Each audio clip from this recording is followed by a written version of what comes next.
नमस्कार दोस्तों। कक्षा 11 के अध्याय 11 द्रव्य के तापीय गुणों के लेक्चर 6 में आपका स्वागत है। लेक्चर 6 में आज हम पढ़ेंगे ठोसों में आयतन प्रसार किस प्रकार होता है। उससे पहले वाले पार्टों में हमने पढ़ा कि ठोसों में रेखीय प्रसार, क्षेत्रीय प्रसार कैसे होता है। आज हम पढ़ेंगे ठोसों में आयतन प्रसार क्या होता है। कि जब किसी ठोस वस्तु को हम गर्म करते हैं, ताप में वृद्धि करते हैं उसके, तो उसकी तीनों विमाओं लंबाई, चौड़ाई, ऊंचाई तीनों में ही जब प्रसार हो तो जिसके कारण उसके आयतन में भी क्या होता है, प्रसार होता है। तो जब किसी ठोस वस्तु को गर्म करते हैं तो गर्म करने पर उसके आयतन में भी क्या होती है, वृद्धि होती है, जिसे ठोस वस्तु का आयतन प्रसार कहा जाता है। तो जब किसी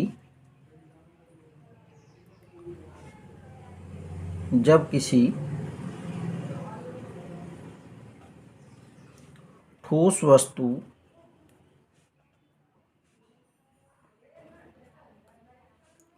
के ताप में वृद्धि करते हैं तो उसके आयतन में वृद्धि होती है। इसे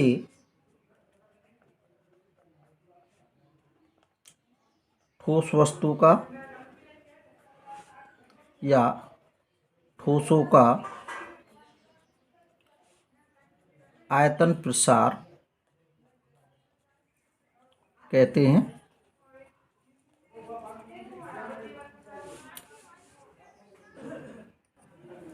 माना ये कोई ठोस वस्तु है और इसकी लंबाई, चौड़ाई, ऊंचाई में जब इसको हम गर्म करते हैं तो इसकी वृद्धि होती है। वृद्धि होने पर ये इसकी लंबाई, चौड़ाई, ऊंचाई में क्या हो जाता है, प्रसार हो जाता है। तो माना वस्तु की प्रारंभिक जो आयतन है वो क्या है, V0, और गर्म करने या ताप में वृद्धि के पश्चात इसका जो आयतन हो जाता है वो V हो जाता है।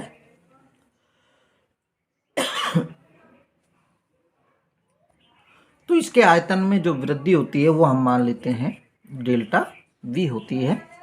तो माना किसी ठोस वस्तु का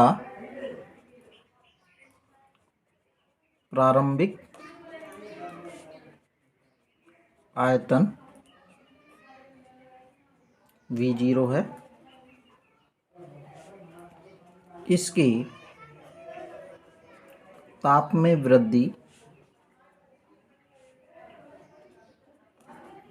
डेल्टा T करने पर इसके आयतन में वृद्धि डेल्टा V हो जाती है। आयतन में वृद्धि डेल्टा V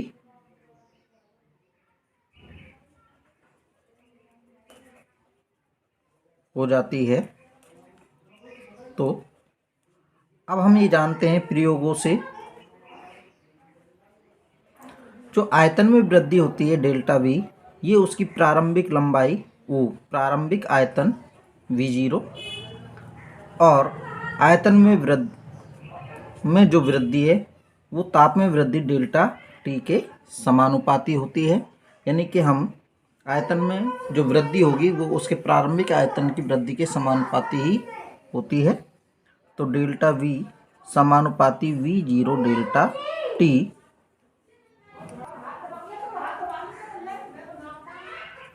तो डेल्टा V समानुपाती चिन्ह को हटाएंगे, एक नया constant gamma V0 delta T। ये इक्वेशन नंबर 1, जहां गामा एक समानुपाती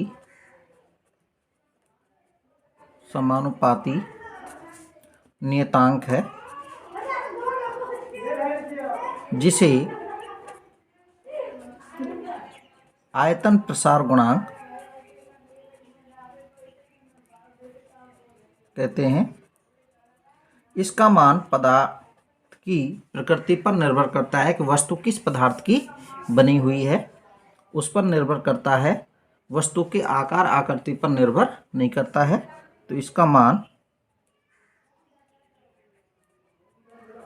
पदार्थ की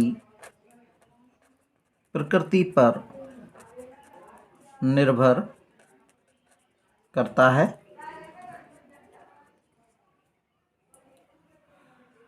अब यदि गामा आयतन प्रसार गुणांक गामा बराबर डेल्टा V समीकरण 1 से V0 डेल्टा T, यदि V0 बराबर एकांक यानी कि इकाई, यानी कि वस्तु का आयतन, प्रारंभिक आयतन हम एकांक लें और उसके ताप में भी वृद्धि एकांक करें, एक इकाई की करें, तो उसके आयतन में जो वृद्धि होती है वही आयतन प्रसार गुणांक के क्या होती है, बराबर होती है। तो इकाई आयतन की ठोस वस्तु के ताप में एकांक वृद्धि करें तो उसके आयतन में जो होने वाली वृद्धि है वही आयतन प्रसार गुणांक कहलाती है। तो इकाई आयतन की ठोस वस्तु के ताप में 1 डिग्री सेंटीग्रेड या 1 केल्विन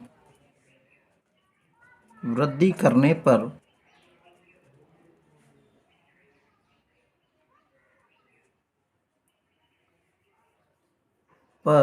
उसकी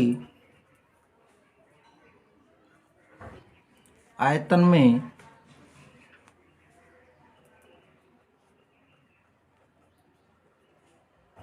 होने वाली वृद्धि आयतन प्रसार गुणांक कहलाती है।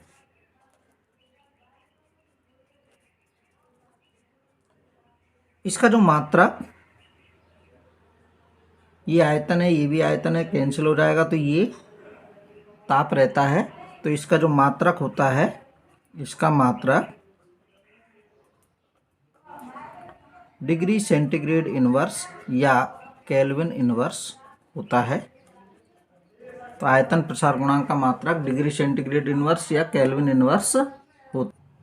यदि आयतन प्रसार के पश्चात वस्तु का आयतन V हो जाता है, यदि आयतन प्रसार के पश्चात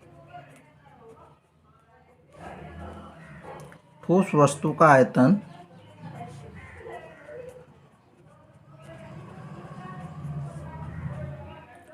V हो तो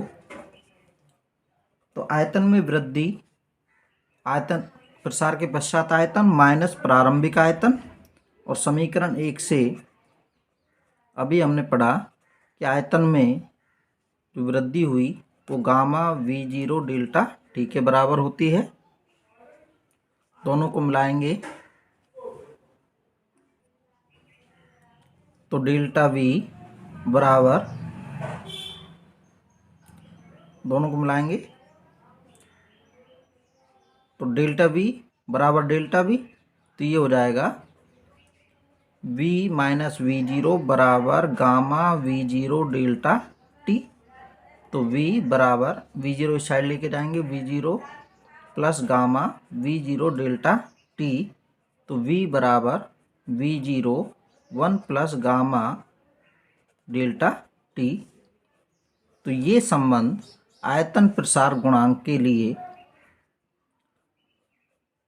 आयतन प्रसार के पश्चात आयतन और प्रारंभिक आयतन के मध्य एक संबंध को व्यक्त करता है।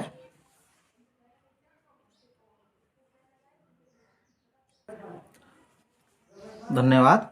तो आज हम यही पढ़ेंगे।